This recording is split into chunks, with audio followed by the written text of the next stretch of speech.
오늘은 설교를 준비했는데요. 다 준비하고 나니까 설교라기보다는 오늘부터 새롭게 한 주 동안 우리가 기도해야 될 기도 제목을 소개해 드리고, 그리고 그 기도를 구체적으로 할 수 있는 한 주 동안 여러분들이 정말 배우고 따라하면 정말 좋은 기도 말씀을 여러분들에게 그냥 소개해 드리는 게 오늘 제가 준비한 설교의 전부가 될 것 같습니다. 오늘 설교 제목이 주의 성령을 거두지 마옵소서. 주의 성령을 거두지 마옵소서. 이것이 오늘부터 한 주 동안 저와 우리 교회 성도님들이 함께 기도해야 될 기도 제목입니다. 어렵지 않으니까 한번 따라해 보실까요? 주의 성령을 거두지 마옵소서. 네, 주의 성령을 거두지 마옵소서. 그리고 정말 실제적으로요, 한 주 동안 너무 바쁘고 기도할 시간이 빌 하이버스 목사님 책 제목으로 기억하는데 너무 바빠서 뭐죠? 기도할 수 없습니다. 기도합니다. 정말 바빠서 기도하실 시간이 없는 분들도 딱 이렇게 기도하시면 됩니다. 주의 성령을 거두지 마옵소서. 너무 바빠서 나는 정말 길게 기도할 시간이 없는 분들만 따라 하시겠습니다. 시작. 주의 성령을 거두지 마옵소서. 그리고 나는 조금 시간이 있어서 그래도 이것보다는 조금 더 구체적으로 기도할 수 있다, 그리고 기도하고 싶다, 기도해야 되겠다, 이런 마음을 하나님께서 주시는 분들은 오늘부터 시편 51편을 처음부터 끝까지 읽으시면 그게 기도입니다. 제가 아무리 더 잘 써도 이것보다 더 좋은 기도문을 쓸 수가 없습니다. 한글 개역 성경으로 번역된 시편 51편은 19절까지 있고, 오늘 우리가 봉독한 그리고 설교 본문은 10절부터 19절까지인데요. 여러분들이 집에서 가정에서 아침에 정말 일어나셔서 한번 쫙 시편 51편을 읽는 것만으로도 완벽하고 충분한 기도가 될 수 있다는 믿음 가지고 읽으시는 그것이 기도가 되었으면 좋겠습니다. 이 시편 51편이 19절까지 되어 있는데, 한글 개역 성경으로는 19절까지 되어 있는데, 히브리어로 쓰여진 원문으로 보면 19절이 아니라 21절에서 끝나요. 왜냐하면 출발이 다르기 때문에 그렇습니다. 여러분들의 성경책을 딱 펼치시면 벌써부터 이번 주에 기도해야지 이러면서 성경을 펼치시는 분들이 있는 것 같아서 감사한데, 성경을 펼치시면 시편 51편에는 그 앞에 여러분들이 가지고 계신 아마 대부분의 성경은 제목이 달려 있어요. 다윗이 밧세바와 동침한 후 선지자 나단이 그에게 왔을 때, 이게 소제목인데 히브리어 원문으로 쓰여진 시편 51편을 읽으면 이 소제목이 시편 51편의 1절과 2절입니다. 그리고 나서 밀리기 때문에 원문으로는 21절까지 있는 시가 오늘 우리가 읽고 있는 한글 성경으로는 19절로 끝나고 있습니다.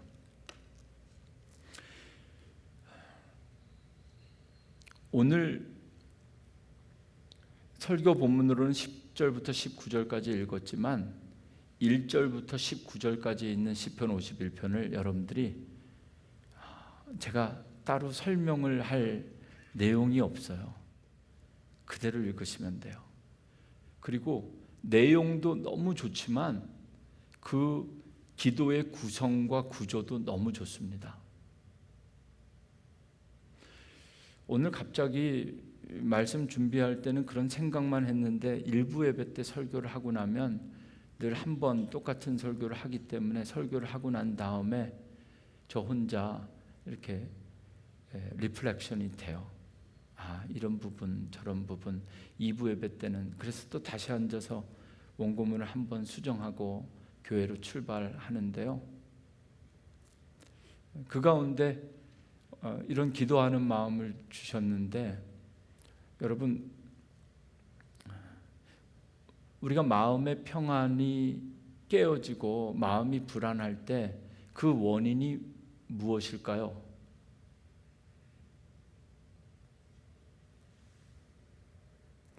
저는 그것이 좀 궁금했습니다. 어떤 분들은 신방해보고 여러분들의 기도 제목을 제가 받아보면 어떤 분들은 물질적인 문제 때문에 내 마음이 평안할 수가 없는 분들이 있어요. 물질적인 상황이 우리 마음의 평안을 빼앗아 가기도 합니다. 어떤 분들은 건강이, 어제도 우리 권사님들과 회의를 하는데 병원에 가서 무슨 검사를 받고 그 검사 결과가 나올 때까지는 마음이 조마조마하신 거예요. 어디가 안 좋아서 사진을 찍어보라 그래서 사진을 찍고, 저도 하나 찍었어요. 지난주에 일주일 후에 나온다 그러는데 나오면 나오고 말고 저는 사실 별로 그게 없는데, 어제 제가 만난 권사님은 결과가 나왔는데 너무 깨끗하다는 거예요. 제가 볼 때는 마치 흔들리는 마음에 다시 평안을 얻으시는 것 같았어요. 건강의 문제가 우리 마음의 평안과 기쁨을 흔들 수도 있습니다. 또 어떤 게 있을까요? 세상에 살다 보면 우리는 다 사람들과 서로 관계를 맺고 살기 때문에 이 릴레이션십, 관계 속에서 우리는 우리의 평안이 깨질 수 있어요. 정말 오늘 집을 나서기 전 집에서부터 찬양하고 기도하고 오늘 성전에 가서 예쁘게 아름답게 예배드리고 은혜 받아야지 하고 딱 오는데 주차장에서 누굴 만났어. 보자마자 은혜가 확 깨지는 거죠. 그게 제가 아니기를 기도하면서 왔습니다.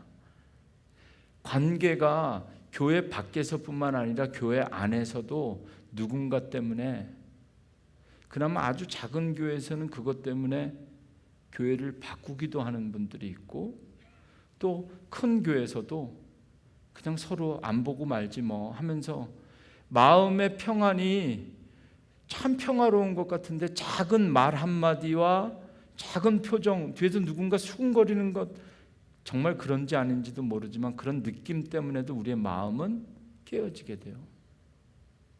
또 뭐가 있을까요?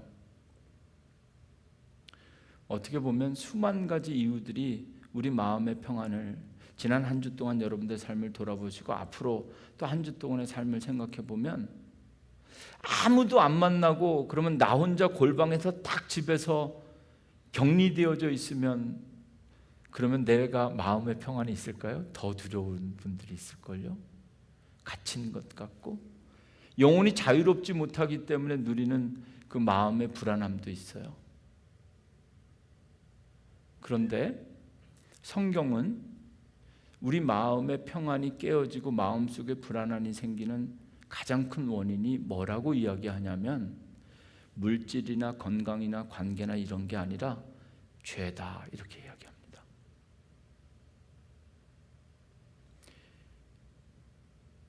이 말씀 앞에서 저와 여러분이 한번 우리 마음속의 평안, 내가 정말 평안한가 먼저 생각해 보시고, 마음의 평안이 온전하지 않다면 그 이유가 무엇인가? 정말 물질 때문인가? 정말 건강 때문인가? 자식 때문인가? 뭐 직장 때문인가? 생각해 보십시오. 다윗은 하나님의 마음에 합한 사람이었고 하나님께서 기름 부어 세운 하나님의 일꾼이었습니다. 제 마음이 너무 불안한 거예요.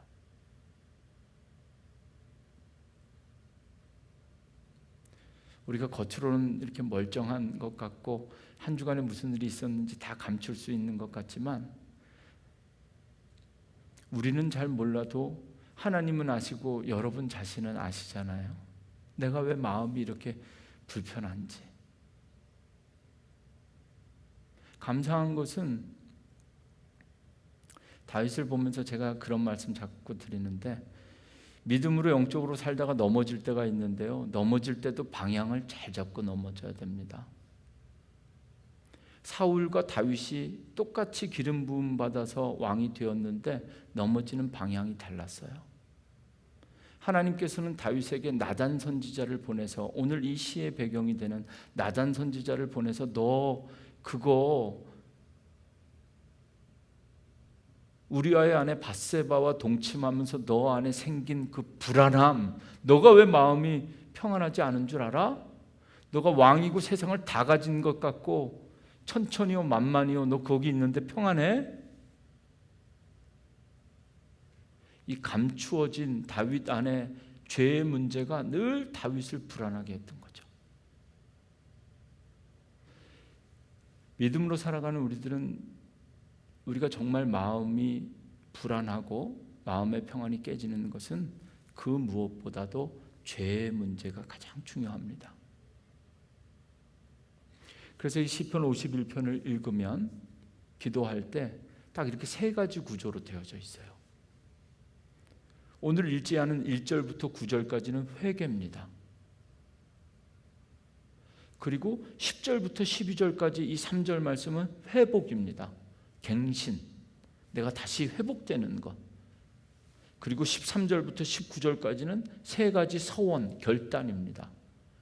여러분, 이 51편을 오늘 제 짧고 부족한 소개를 들으시고 매일매일 기도해 보시면 이 기도가 얼마나 완전하고 훌륭한 기도인지, 다윗의 시는 노래이면서 기도입니다. 마음의 평안을, 그 이유가 무엇이든지 간에 저는 다 알 수 없지만 정말 여러분들이 마음이 편안하고 내 영혼 편안해, 그 찬송 아무리 불러도 잘 안 되거든요. 마음이 정말 평안하고 영혼이 안식할 수 있고 소망이 넘치시려면 이 51편처럼 순서를 정해서 기도하시면 좋겠어요. 회개, 그리고 내 영혼을 소생시켜달라고 회복을 위해서 기도하고, 그 다음에 그렇게 해주시면, 나 용서해 주시고 나에게 새 힘을 주시면, 평안을 주시면 내가 이렇게 살겠습니다 라고 이 순서를 따라 기도하는 거죠. 오늘 정말 여기 나오신 분들은 대박이죠. 네. 오늘부터 여러분들이 기도하실, 우리가 다 함께 기도할, 우리 기도문 나눠드리는 거예요. 기도문 소개해드리는 시편 51편입니다. 시편 51편 1절부터 9절까지가 어떤 다윗의 회개인지 그 내용을 그냥 제가 말씀 그대로 다윗이 기도하는 것처럼 읽어드리겠습니다. 하나님이여, 주의 인자를 따라 내게 은혜를 베푸시며 주의 많은 긍휼을 따라 내 죄악을 지워주소서. 나의 죄악을 말갛게 씻으시며 나의 죄를 깨끗이 제하소서. 물은 나는 내 죄가를 아오니 내 죄가 항상 내 앞에 있나이다. 내 죄가 항상 씻어도 내 앞에 있나이다.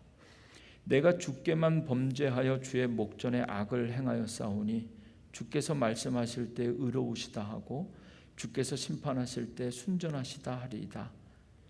내가 죄악 중에서 출생하였으며 어머니가 죄 중에 나를 잉태하였나이다. 5절까지만 읽고 제가 잠깐 설명을 드릴게요. 제가 요즘 원치 않게 내 안에 있는 설거지의 은사를 날마다 체험하고 있어요. 음식을 조금 해보니까 여러분, 남자 둘이서 뭐 이렇게 만들어 먹는 것도 없는데 설거지가 왜 이렇게 많아요? 주방에 좀 관심 가지면 그리고 음식을 만들 때마다 재료를 고르고 냉장고에서 이렇게 선택된 재료를 고르는 게 먼저일 줄 알았더니 그게 아니더라고요. 설거지가 먼저더라고. 먹은 다음에 곧바로 설거지를 안 해놓으니까 그 다음에 뭘 하려면 이 스페이스 때문이든 뭐 때문이든 늘 설거지. 오늘 그래서 제가 일어나서 제일 먼저 한 일이 그겁니다. 설거지. 기도도 하면서 그 생각했어요. 기도도 우리가 뭐를 구하기 전에 먼저 깨끗해져야 돼요. 그리고 이 5절 말씀, 내가 죄악 중에서 출생하였으며 어머니가 재중에 나를, 이 회개 기도가 저는 너무 깜짝 놀랐습니다.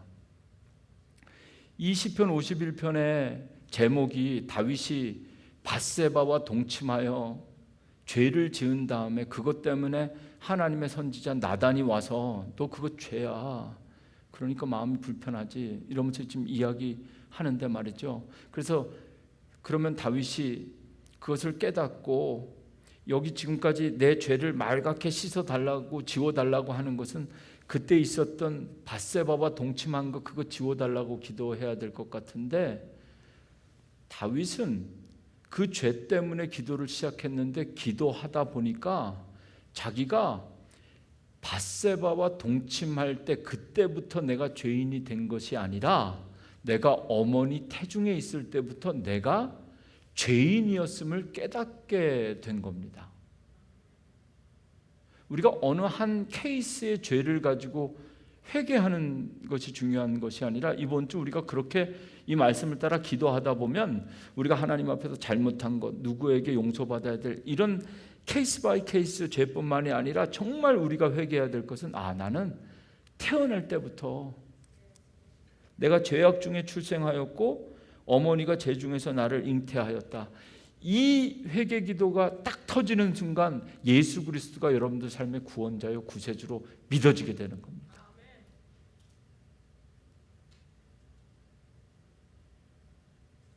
단순히 지금 현상으로 나타난 죄는 어떻게 보면 우리가 가지고 있는 능력으로 리커버리가 가능할 수도 있어요. 갚아줄 수도 있고 가서 용서를 구할 수도 있고. 그러나 태어날 때부터 죄 중에서 내가 잉태되었다라는 나의 원죄를 고백하는 이 죄는 예수님 말고는 해결할 방법이 없거든요. 계속 기도합니다. 6절 보소서, 주께서는 중심이 진실함을 원하시오니 내게 지혜를 은밀히 가르치시리이다. 우슬초로 나를 정결하게 하소서. 내가 정하리이다. 나의 죄를 씻어주소서. 내가 눈보다 희리이다. 내게 즐겁고 기쁜 소리를 들려주시사 주께서 꺾으신 뼈들도 즐거워하게 하소서.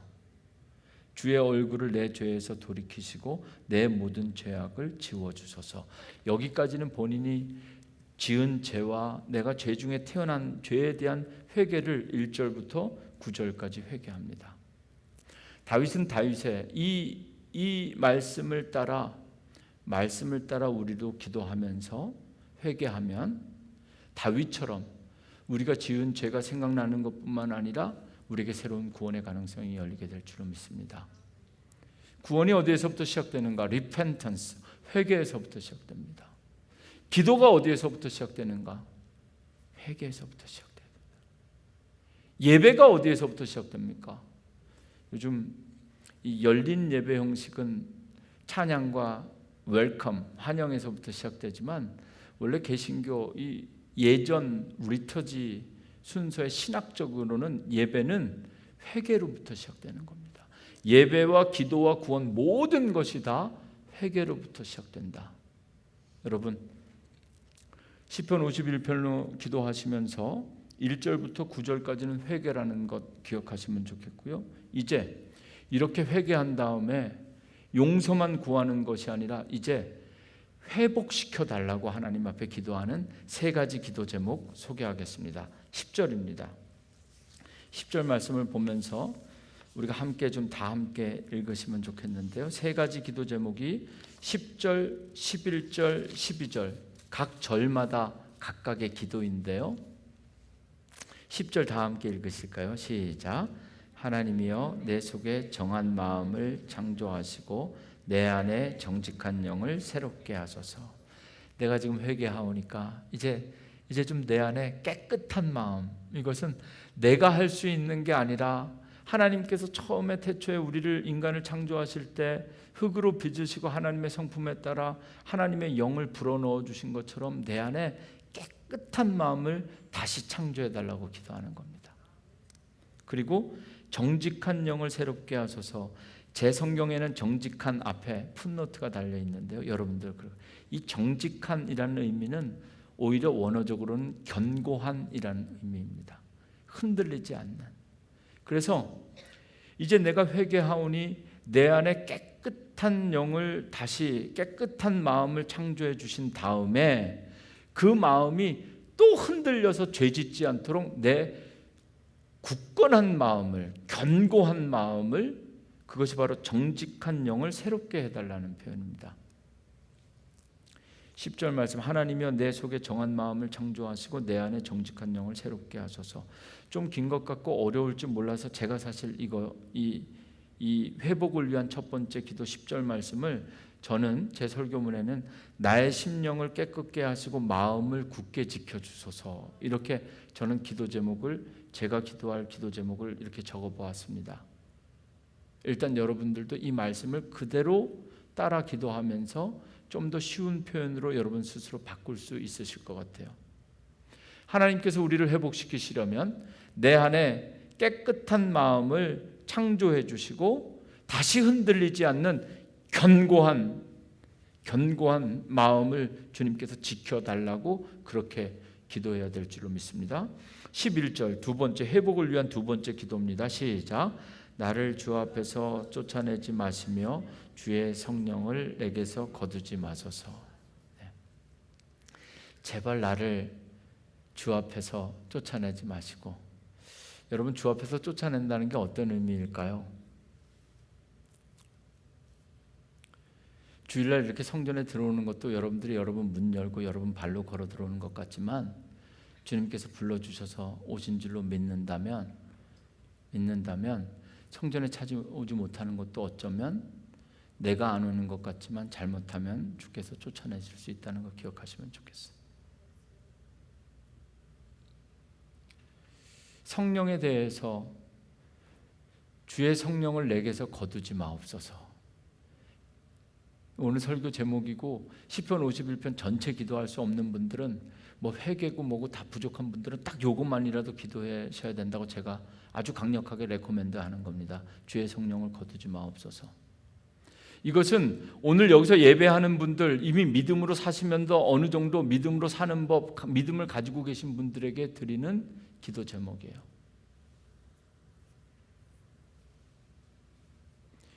구약 시대와 신약 시대 성령에 대한 이해와 해석이 조금 다릅니다.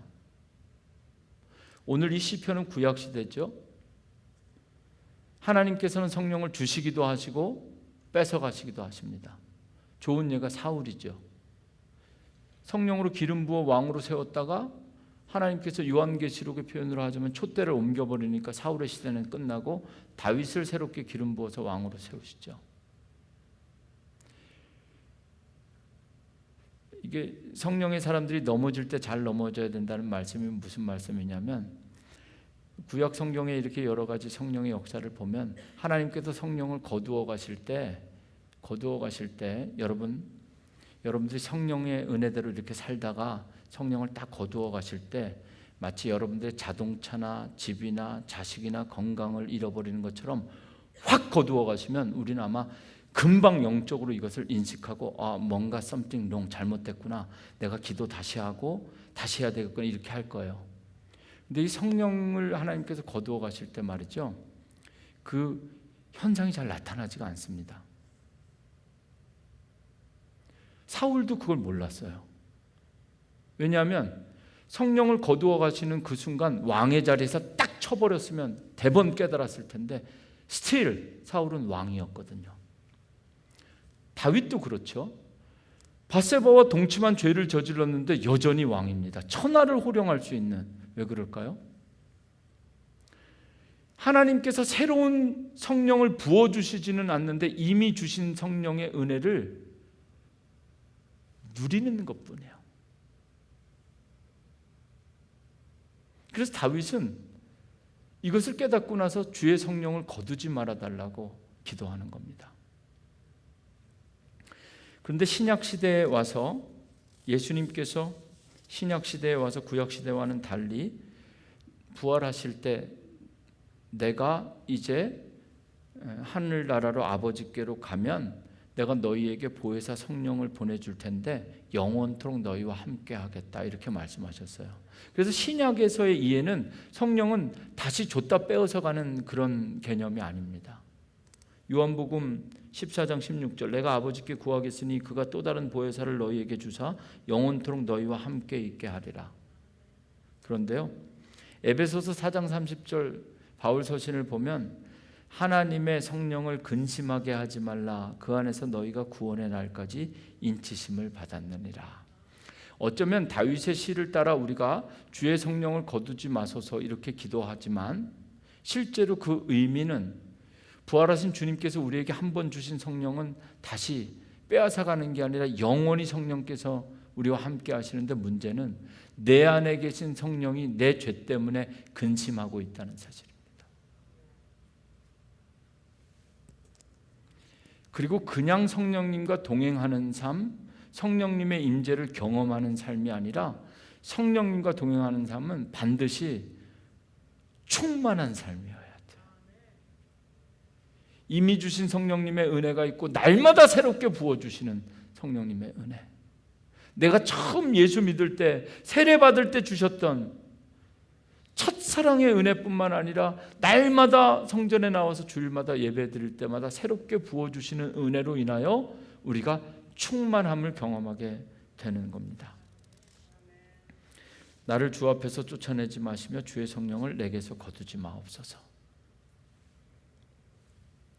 성령은 받아들이는 게 어렵고 빠져나가는 게 쉽습니다. 악한 영은 받아들이는 건 쉬운데 빠져나가는 게 어렵습니다. 제가 이것은 몇 번 설명드린 것 같은데요, 성령은 성령의 은사, 성령을 받아들이는 건 정말 기도하는 가운데 하나님께서 주셔야 되기 때문에 성령은 받아들이는 게 어려운데 잠깐 방심하면 훅 빠져나가는 게 성령입니다. 그런데도 우리가 여전히 성령님과 동행하는 줄 알고 착각하는 거죠. 거꾸로 악한 영은 받아들이는 게 너무 쉬운데 끊기가 어려워요. 도박 같은 거 생각해 보세요. 손 모가지를 잘라도 한 대잖아요. 어디 가서 배우지 않아도 나쁜 건 그냥 다 할 수 있는 건 다 악한 영이 우리에게 주는 거기 때문에 그래요. 욕심으로부터 이런 건 노력하지 않고 배우지 않고 훈련하지 않아도 악한 영은 금방 들어옵니다. 끊기가 너무 어려운 거예요. 성령은 받아들이기는 너무 어려운데 나가는 건 금방, 한두 주 주일날 예배 안 드리는 거 큰 문제 되지 않죠. 그렇게 빠져나가는 겁니다. 이걸 통해서 우리가 왜 그런지 아세요? 그게 바로 우리가 육신을 입고 사는 우리가 죄인이라는 증거예요. 우리가 죄인이니까 악한 영은 쉽게 들어오고 끊기가 어려운 겁니다. 1시간 예배 드리는 게 쉬워요? 1시간 영화 보는 게 쉬워요? 예배 드리는 게 쉬우면 이상한 거예요, 그거 사실. 우리가 적나라하게 어떤 사람인지를 그냥 쉽게 볼 수 있잖아요. 어제 한 4시간 넘게 땀 삐질삐질 흘리면서 걸으면서 운동했는데 4시간은 쉽죠? 4시간 부흥하라 그러면 쉽지 않을 겁니다. 주의 성령을 거두지 마옵소서. 우리가 기도해야 될 회복을 위한 두 번째 기도인데, 이 의미는 요한복음과 에베소서 말씀처럼 내 안에 부활하신 주님께서 이미 내게 허락해 주신 내 안에 내 주에 계신 성령님이 나 때문에 근심하지 않게 기도해야 된다는 겁니다. 이제 12절, 주의 구원의 즐거움을 다 함께 기도하는 마음으로 따라서 봉독하시면 좋겠어요. 12절 시작. 주의 구원의 즐거움을 내게 회복시켜 주시고 자원하는 심령을 주사 나를 붙드소서. 네. 구원의 즐거움을 회복시켜 주옵소서. 이미 예수 그리스도를 구주로 영접하는 사람은 이 구원도 성령과 마찬가지입니다. 우리가 조금 죄를 짓거나 악한 영에 휘둘려서 우리의 신앙이 흔들려도요, 구원이 쉽게 취소되는 그런 거 아닙니다. 한 2, 3년 코로나 때문에 교회 안 나오셔도 1년 지나면 교적에서 지우듯이 하나님께서 생명책에서 지우고 구원의 가능성을 없게 하는 것 아니에요. 그런데 이 12절 이 말씀이 정말 귀한 것은요, 여전히 나는 구원받은 사람인데 문제는 뭐냐면 구원의 기쁨이 없는 거예요. 다윗이 기도하잖아요. 주의 구원의 즐거움을 내게 회복시켜. 나를 구원해달라고 기도하는 게 아니라 즐거움이 구원받았는데 즐겁고 행복해야 되는데 그거 잃어버리는 거예요. 여러분 다 예수 그리스도의 이름으로 구원받으신 거 믿으시죠? 여러분 구원의 즐거움을 누리고 계십니까? 주일날만 되면 예배드리고 싶어서 미치시겠어요?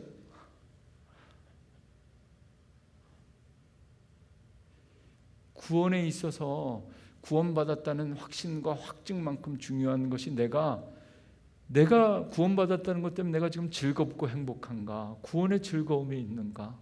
이 구원의 즐거움이 있는 사람들, 그래서 그냥 구원받았다는 확신이 아니라 구원받았다는 그 즐거움을 회복시켜달라고 기도하는 겁니다.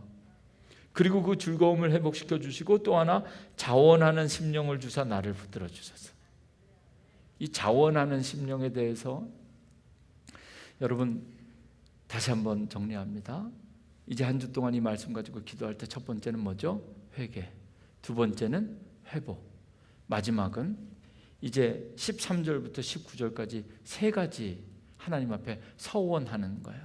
바우, 서약, 맹세하는 거예요. 내 죄를 용서해 주시고 나를 새롭게 해주셔서 구원의 즐거움이 넘치게 해주시면 내가 지금부터 이렇게 살겠습니다. 이렇게 13절부터 세 가지가 13절부터 19절까지 서원하는 것이 있는데 이것만 소개해 드리고 오늘 설교 마칠게요. 13절 12절 마지막에 자원하는 심령을 주사 나를 붙들어 주소서. 13절 그리하면, 그렇게 해주시면, 응답해 주시면 13절 내가 범죄자에게 주의 도를 가르치리니 죄인들이 주께 돌아오게 하리이다. 가르친다는 것과 죄인들을 돌아오게 한다는 것은, 가르친다는 것 조금 본질적인 적용은 아닌데요, 어제도 우리 교회 학교에서 애플피킹 다녀왔는데 요즘 여러 가지 변화 가운데 교사들이 많이 부족한 것 같아요. 그래서 저는 기도하고 있는데 기도 응답의 달에 기도하시다가 자원하는 심령을 주시면 가르치는 사역, 교사로 헌신하는 분들이 이 가운데 새롭게 생겨지기를 감히 기도하고 있습니다. 하나님 50명만 주시면 안 될까요? 아니 10명만 주시면 안 돼요? 이렇게 기도하고 있어요 제가. 근데 여기 보면 이 13절 도를 가르치겠다, 범죄자에게 도를 가르치겠다, 그리고 죄인들이 주께 돌아오게 하겠다는 얘기는 이건 무슨 얘기냐면요, 하나님 앞에 서원하는 거예요. 내가 창피한 죄를 졌는데 그거 용서해 주시고 회복시켜 주셔서 딱 됐으니까 이제 아무 일 없었던 것처럼 말씀대로만 열심히 잘 살겠습니다 이런 게 아니라, 그렇게 해주시면 내가 앞으로 내가 얼마나 나쁜 놈이었는지, 내가 얼마나 죄인이었는지 낱낱이 까발키면서 내가 그랬던 사람이 내가 이렇게 됐습니다 라고 간증하면서 살겠다는 거예요. 그래서 나처럼 그렇게 죄 중에 빠져 있는 사람들을 주의 도를 가르쳐서 나처럼 돌아오게 하겠습니다. 그리고 아직 죄 짓지 않은 사람들에게 그런 죄를 지으면 이렇게 된다, 나처럼 된다라는 것을 내가 증언하면서 살겠습니다. 이거 서약하는 겁니다. 아무 일 없었던 것처럼 옛 것은 지나갔으니 보라 새 것이 되었도다가 아니라 내가 그렇게 넘어졌다가 다시 회복시켜 주셔서 이렇게 성령 충만한 삶을 살게 되었노라고 많은 사람들에게, 지금도 죄로부터 마음의 평안과 영혼의 안식이 깨어진 사람들에게 내가 그것 가르쳐 주면서 그 사람들 돌아오게 하겠습니다. 이게 첫 번째 서원이고요. 두 번째는 14절과 15절인데요. 하나님이여 나의 구원의 하나님이여 피 흘린 죄에서 나를 건지소서. 내 혀가 주의 의를 높이 노래하리이다. 15절 주여 내 입술을 열어주소서. 내 입이 주를 찬송하며 전파하리이다. 두 번째는 찬송하겠다는 거예요. 이것도 좀 자의적으로 해석하면 우리 교회 성가대도 있고 찬양대도 있는데 찬양하는 사람들이 더 많아졌으면 좋겠어요. 기도응답은 그렇게 되는 겁니다. 어카운트에 밸런스가 막 쌓이는 것이 아니라 기도응답 배달이 끝나면 교사가 새롭게 세워지고 찬양대가 늘어나게 되고 이렇게 응답되는 겁니다.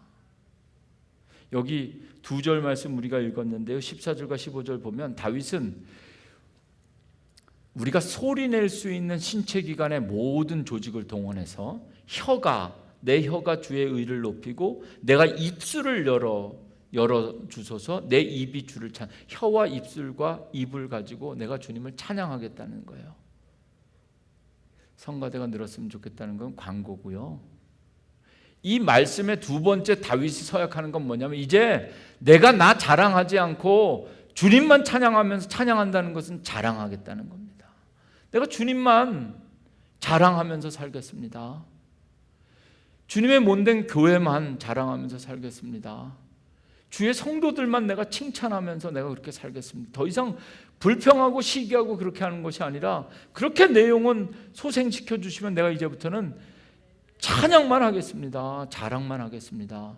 이게 바로 두 번째 서원이고요. 마지막 여러분 16절부터 19절까지 읽으시면서 여러분들 보셨겠지만 여긴 제사 번제 이게 계속 나옵니다. 제사 번제.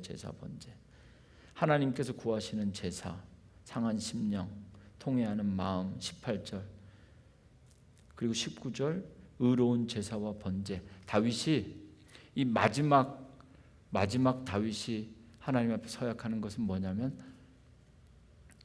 의로운 예배, 제사. 내가 하나님 앞에 제사 똑바로 드리겠습니다. 수소를 바치겠습니다. 이건 가장 좋은 것 주님께 바치겠습니다. 예배와 헌신에 대해서 다윗은 마지막으로 서약하고 있습니다.